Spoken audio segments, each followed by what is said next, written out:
নমস্কাৰ ষ্টুডেণ্ট, আজি class 10 elective subject সংস্কৃতৰ প্ৰথম পাঠ শিষ্টাচাৰ শ্লোকাংশখিনি কৈ যাম আৰু লগতে অসমীয়া অনুবাদখিনিও লগতে কৈ যাম। প্ৰথম শ্লোক यं माता पितरु क्लेशं सहते সম্ভৱনিৰ্ণাম ন তস্য নিষ্কৃতি শক্য কৰ্তুং বৰ্ষসদয়পি। ইয়াৰ অৰ্থ হ'ল মানুহৰ জন্মৰ সময়ত পিতৃ মাতৃয়ে যি কষ্ট সহ্য কৰে তাৰ পৰা 100 বছৰতো পৰিত্ৰাণ পাব নোৱাৰি। তায়ো নৃত্যং প্ৰিয়ং কুয়াদ আচাৰ্য সৰ্বদা তেস্যেবে ত্ৰিষু তুষ্টেষু তপঃ শবং সমাপ্যতি। অৰ্থটো হ'ল তেওঁলোক দুজন আৰু আচাৰ্যৰ সদায় প্ৰিয় কৰ্ম কৰা উচিত। তেওঁলোক তিনিও সন্তুষ্ট হ'লে সকলো তপস্যা সমাপন হয়। ইয়াত তেওঁলোক তিনিও অৰ্থাৎ পিতৃ মাতৃ আৰু শিক্ষকৰ কথা বুজোৱা হৈছে। নেক্সট থাৰ্ডটো অভিবাদনশীলেষু নিত্যং বৃদ্ধোপসেবিন চত্বাৰি তস্য বৰ্ধন্তে আয়ুৰ্বিদ্যায়েষু বলম। ইয়াৰ অৰ্থটো হ'ল সদায় সাধৰ সম্ভাষণ জনোৱা লোকৰ বৃদ্ধ লোকক শুশ্ৰূষা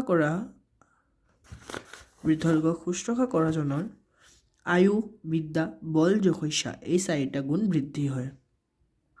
তাৰপিছত 4 নম্বৰ নাপৃষ্ঠ কচ্ছাচিৎ ব্ৰিয়ান্ন চান্যেন পৃষ্ঠত জানন্নপি মেধাৱী জড়বল্লোক আচৰিত। ইয়াৰ অৰ্থ হ'ল নুসুধিলে নকয়, আনৰ কথা সুধিলেও নকয়, জ্ঞানীসকলে জানিলেও মূৰ্খৰ দৰে আচৰণ কৰে। তাৰপিছত 5 নম্বৰটো দৃষ্টিপতং নচেৎপদং বস্ত্ৰপতং জলং পিবেত সত্যপতং বদত বচং মনোহপতং সমাচৰিত। ইয়াৰ অৰ্থটো হ'ল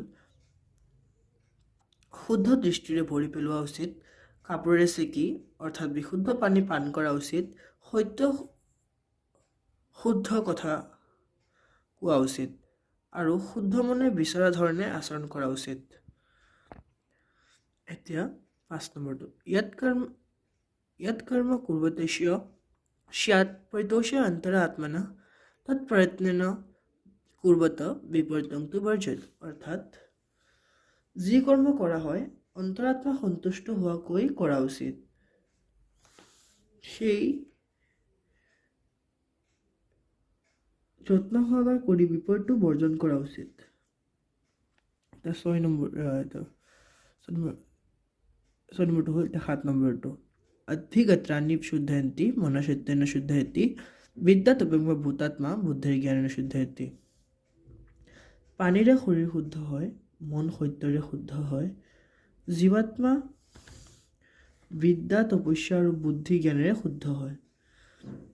এতিয়া তোমালোকৰ হ'ব 8 নম্বৰটো সত্যং ব্ৰূয়াৎ প্ৰিয়ং ব্ৰূয়াৎ ন ব্ৰূয়াৎ সত্যম প্ৰিয়ম প্ৰিয়ংচ নান্দিতং ব্ৰূয়াৎ দেশ ধৰ্ম সনাতন। ইয়াৰ অৰ্থ হ'ল সঁচা কোৱা উচিত, প্ৰিয় কোৱা উচিত, অপ্ৰিয় সঁচা কোৱা অনুচিত, প্ৰিয়টো যাতে মিছা নহয়, এয়াই সনাতন ধৰ্ম। এইটো তোমালোকৰ কুৱেশ্যনতো আছে, সনাতন ধৰ্ম কি বুলি এইটোৱে লিখি দিবা।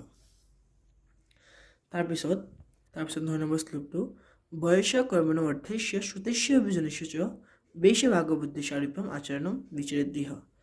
অৰ্থটো হ'ল বয়স, কৰ্ম, সম্পদ, শাস্ত্ৰ জ্ঞান, সাজ পোছাক, বংশ মৰ্যাদা আৰু সৎ ব্যৱহাৰেৰে এই পৃথিৱীত বিচাৰ কৰা উচিত। এই 10 নম্বৰটো বালৱা য়দিবা বৃদ্ধ যুৱা গৃহম আগত তস্য পূজা বিধিতব্যা সৰ্বস্য ভাগত গুৰু। ঘৰলৈ অহা শিশু বা বৃদ্ধ বা যুৱক তেওঁলোকৰ সেৱা শুশ্ৰূষা কৰা উচিত। সকলো অতিথিয়ে গুৰু।